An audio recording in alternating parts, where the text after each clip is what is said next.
Chers amis, chers auditeurs, vous en avez marre de passer votre temps sur Facebook à la recherche de la moindre info pour y voir plus clair dans tout ce merdier? Vous aimeriez profiter de votre temps libre pour vous détendre, prendre l'air ou jouer avec vos enfants? Vous avez bien raison. Et nous sommes là pour soulager votre fardeau. Voici donc en moins de 20 minutes tout ce que vous devez savoir en Lorraine, en France et à l'international sur le déroulement et les conséquences de la terrible Coronapocalypse. Ici Perceval le Lorrain. Vous n'êtes pas à l'écoute de Radio Londres, mais bien de Radio Lorraine enragée.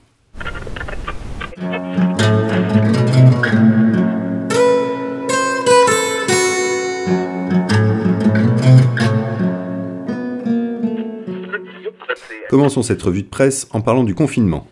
Le confinement n'est donc pas assez respecté. Et la Lorraine n'échappe pas à l'indiscipline générale en France. On est vraiment une bande de sales gosses. Et les policiers vont bientôt intensifier les contrôles. Sur le site actu.fr. À Nancy, de nombreuses familles avec enfants continuaient ce jeudi 19 mars à fréquenter les bords du canal de la Marne au Rhin. Certaines rues du centre-ville sont encore empruntées pour des promenades et nombre de joggeurs sont parfois regroupés. Jusqu'ici, les contrôles policiers sont encore légers. Toujours sur le même article, on apprend que les contrôles ont été absents du centre-ville de Nancy et qu'aucune présence policière n'a été remarquée dans les principales artères de la ville. À Metz, au contraire, les forces de police étaient bien présentes au centre-ville, mais n'ont pas toujours contrôlé à la même cadence. Et toujours dans le même article, il est rapporté le communiqué des préfets des 4 départements lorrains qui ont rappelé les règles, et notamment celle-ci: les sorties et activités de loisirs en forêt, en montagne et en général en plein air sont interdites. On invite donc un certain païen dont les initiales sont G et B, et qui se reconnaîtra, à arrêter de se prendre en selfie en train de faire du VTT sur les crêtes vosgiennes. Il en va de la santé de la nation. On rappellera que si l'on sort pour prendre l'air et faire de l'activité physique, cela doit être à 500 mètres maximum de son domicile, et pas pour retrouver quelqu'un. Faisons maintenant un point sur la situation médicale, toujours grâce au site actu.fr. Au 19 mars, nous avions 2643 cas et 93 décès dans le Grand Est. Selon l'Agence régionale de santé, la situation s'aggrave.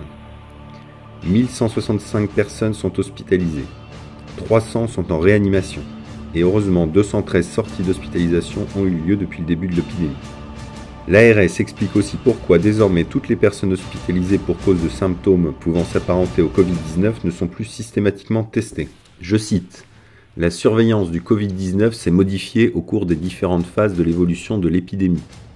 Au stade précoce, la confirmation biologique était systématique pour les cas possibles et à l'issue de ce test, soit le cas était exclu, soit confirmé. Le nombre de cas confirmés reflétait de façon fiable l'évolution de l'épidémie dans le temps et l'identification de zones de circulation virale était possible. Mais depuis le passage en phase épidémique, cette confirmation n'est plus systématique. L'ARS dit « Tester tous les patients présentant des symptômes conduirait à saturer la filière de dépistage ». Alors que pour les cas graves et les structures collectives de personnes fragiles, le dépistage permet de prendre des mesures immédiates. On va faire un petit focus sur le CHRU de Nancy et de Brabois. Dans l'Est républicain d'hier, un article dit que depuis le 15 mars, le plan blanc a été déclenché au CHRU de Nancy-Brabois. Le plan blanc est un dispositif de crise propre à tous les établissements qui leur permet une mobilisation maximale de moyens et de personnel pour affronter une situation de crise. Ce plan d'action dédié à sa filière de soins critiques, la réanimation, se divise en 3 niveaux. Le niveau 1 a été dépassé très rapidement car les réanimations médicales à Centrale et à Brabois, dédiées aux patients atteints de coronavirus, étaient apparemment saturées. Le niveau 2, sur lequel fonctionnent désormais les 2 hôpitaux, a permis d'augmenter le nombre de lits de réanimation de 28 places, en transformant des unités de soins continus en chambres de réanimation avec installation d'un respirateur. Si l'on passait au niveau 3, ce qui va être très probable dans les prochains jours selon un hospitalier, le CHRU dégagera 22 lits supplémentaires et le secteur privé sera sollicité.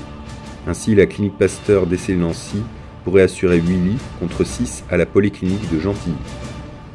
En tout, sur Nancy, on disposerait de 94 lits en réanimation.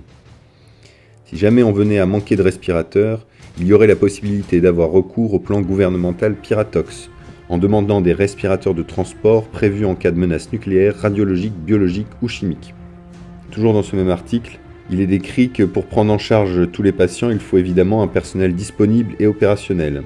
Et comme le personnel soignant est plus exposé que les autres à contracter le Covid-19, Ils sont prioritaires au dépistage.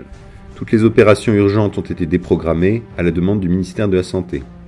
Cela permet de dégager du personnel qualifié de non absolument indispensable, qui sont soit confinés, soit en télétravail, mais qui restent mobilisables en cas d'afflux majeur. Une autre bonne nouvelle, l'accueil des urgences de Centrale enregistre une chute de 45% de fréquentation grâce au confinement et à la limitation des déplacements. Soyez donc responsables, chers auditeurs, ne faites pas d'activités dangereuses qui menacent votre intégrité physique. Vous désengorgerez ainsi le service des urgences de votre jambe cassée ou de votre poignet foulé. On en a beaucoup parlé, il y a bien évidemment de grands problèmes d'approvisionnement de masques, et bien sûr le Grand Est n'y fait pas exception. Même l'Alsace, département que l'on connaît et qui est pourtant assez riche, n'échappe pas à cette pénurie. Voici le communiqué de l'ADIRA, l'Agence de développement d'Alsace, le 18 mars. Urgent, nous venons d'avoir une téléconférence avec l'État. Les besoins en masques sont absolument immenses, à commencer par le 68, puis le 67, et maintenant en Moselle. Chaque heure compte. Depuis plusieurs jours, à l'appel du président Heimburger, et avec l'appui expert de Catherine Aubertin, du pôle textile Alsace, et Éric Baudin de la CCI Alsace Eurométropole, nous sommes un groupe d'acteurs à essayer de monter à toute allure une activité de production de masques en Alsace. Où que vous soyez, qui que vous soyez, si vous êtes un industriel et pensez avoir une compétence de fabrication ou d'assemblage de tout ou partie d'un masque, contactez l'un de nous. Préfecture, CCI, pôle textile, ADIRA. Celui que vous connaissez, peu importe, nous sommes en contact permanent. Cet appel urgent est appuyé par les grandes collectivités alsaciennes. Les départements notamment ont besoin de masques pour les EHPAD ou pour les pompiers. Même si vous ne pouvez pas contribuer à produire des masques, vous pouvez peut-être en donner ou en collecter, ainsi que du gel ou des blouses. Merci à Karl de Méridien Zéro pour l'information. Toujours concernant l'Alsace, on a beaucoup parlé de l'hôpital de campagne de l'armée qui devrait arriver à Mulhouse avant le 27 mars. Pourquoi tant de temps, me direz-vous? Selon l'armée, c'est parce que c'est une opération logistique lourde et complexe. En effet, les structures se situent dans l'Ain et doivent être préparées à côté d'Orléans, avant enfin d'être envoyées en Alsace. Précision trouvée sur le site de France TV Info. Comme on pouvait s'y attendre, et pour parler un peu du positif, cette épidémie de coronavirus donne lieu aussi à de nombreux gestes solidaires. Nous pouvons citer ici le fabricant de jeans nancéen David Dao, qui a répondu à l'appel de la secrétaire d'État auprès du ministre de l'économie Agnès Pannier-Runacher en se lançant dans la fabrication de masques produits à partir de ces chutes de jeans. Il les met gratuitement à disposition des professionnels de santé et des personnes fragiles. Un geste généreux qui a semble-t-il profité à SOS Médecins, des médecins libéraux, le CPN de l'Axou et à des éducateurs en contact avec des enfants. Une bien belle initiative qu'il faut applaudir et que l'on peut retrouver sur le site de l'Est républicain en date du jeudi 19 mars. Toujours au rayon solidarité, notre camarade Pierre Louvers, à qui derrière son nihilisme apparent il reste un petit cœur qui bat, nous racontait lundi dernier comment celui-ci lui avait fait mal quand il a vu dans les petits supermarchés proches de Metz des cassos, je le cite, repartir avec 3 caddies chargés d'eau et de pâtes, tandis que de petites vieilles titubant déjà de vieillesse arrivaient devant le rayon vide. Une situation bien évidemment scandaleuse et révélant l'égoïsme de certains auquel l'Intermarché de l'Axou a voulu apporter une réponse. En effet, le magasin depuis lundi 23 mars est privatisé tous les matins de 8h15 à 9h pour les personnes de 70 ans et plus. Sous la publication Facebook qui annonçait la démarche, on a lu un commentaire très touchant qui répond de la manière la plus belle qui soit aux blaireaux qui ne pensent qu'à leur gueule. C'est celui de Jocelyne qui écrit « Merci, c'est une très bonne idée. On viendra lundi, pas pour dévaliser le magasin, mais pour les produits qu'on aime.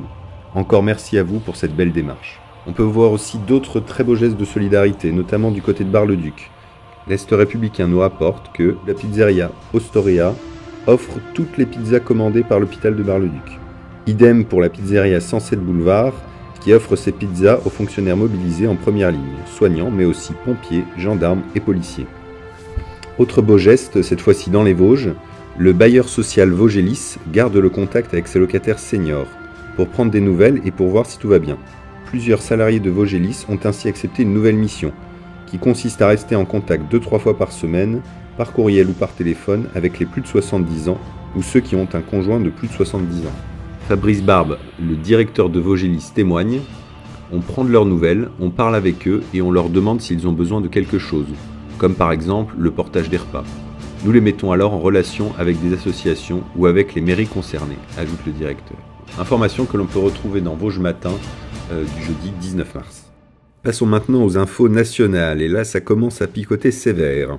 Hier, jeudi 19 mars, comme nous le rapporte le Figaro via l'AFP, Édouard Philippe, notre cher Premier ministre, a prédit devant le Sénat un coup d'arrêt puissant, massif et brutal à notre économie qui transformera nos habitudes de vie. Il a précisé « Nous savons quel impact et quelles conséquences dangereuses peuvent être associées à ce coup de frein massif. » Il a estimé également, et je cite, que nous allons tous devoir collectivement faire un effort considérable pour permettre à notre pays de repartir. Nous vous l'avions dit dès notre première chronique, nous entrons dans un nouveau monde, et le coronavirus n'est que le déclencheur de la mise à jour. La dernière déclaration d'Édouard Philippe que nous vous rapportons vient confirmer tel un poids lourd sur une balance nos prédictions. Il annonce que cette épidémie engendrera aussi une transformation puissante, massive et brutale, décidément elle aime bien ces termes, à nos habitudes collectives de vie, et elle fait courir le risque d'un impact puissant, massif et brutal sur les structures collectives, pas simplement matinales, mais aussi européennes et internationales. Autant dire que la vague de l'épidémie n'est qu'une vaguelette comparée au tsunami économique qui va en découler. Chers auditeurs, préparez-vous, on ne déconne plus. Il va falloir se serrer les coudes, mais une belle solidarité peut renaître de tout cela. Alors, haut les cœurs. Un petit point sur l'état d'urgence sanitaire et le nombre de malades et de décès au niveau national. Sur le site Boursorama, on peut lire que la France est soumise à un confinement historique pour faire, entre guillemets, la guerre au coronavirus. Et le Parlement doit voter ce jeudi 19 mars et ce vendredi 20 mars l'état d'urgence sanitaire, alors que le nombre de malades augmente de façon exponentielle. Face à une crise sans précédent dans un pays quasiment à l'arrêt, le gouvernement a autorisé mercredi l'instauration d'un état d'urgence sanitaire, accompagné de mesures d'urgence pour soutenir l'économie. Il sera déclaré par décret après l'adoption du projet de loi. L'Assemblée nationale et le Sénat seront informés sans délai des mesures prises pendant cette période. Toujours sur boursorama.com. Les hôpitaux accueillent désormais 3626 patients, dont 931 sont en réanimation.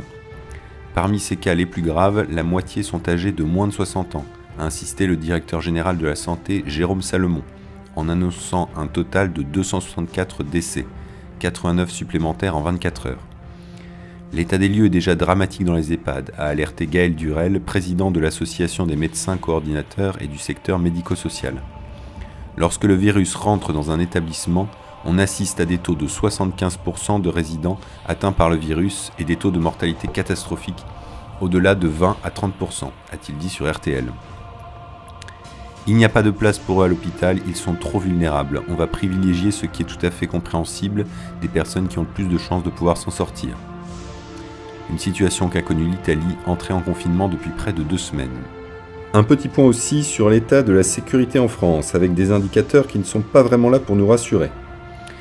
Les appels au civisme et à la retenue n'ont pas été entendus par tous. Ces derniers jours, des incidents ont éclaté à travers la France, vols et escroqueries d'individus tentant de profiter de la crise ou faits d'incivilité et de violences urbaines, le tout souvent dans des quartiers sensibles. C'est le Figaro qui nous rapporte cela. Autre témoignage assez hallucinant de Sylvain Royéré, secrétaire local UFAP-UNSA Justice Valence, donc syndicat représentant les surveillants pénitentiaires. Il a tweeté « Des directeurs de prison lancent des procédures disciplinaires sur des personnels pour avoir porté des masques au risque d'affoler notre chère population pénale. On marche sur la tête. Ne vous étonnez pas si vous vous retrouvez sans personnel. » Et il a tagué Nicole Belloubet, notre ministre de la Justice. La même Nicole Belloubet, et c'est la dépêche qui nous le rapporte en ce jour, 20 mars, a appelé depuis plusieurs jours à libérer des détenus afin d'éviter une crise sanitaire et sécuritaire en prison.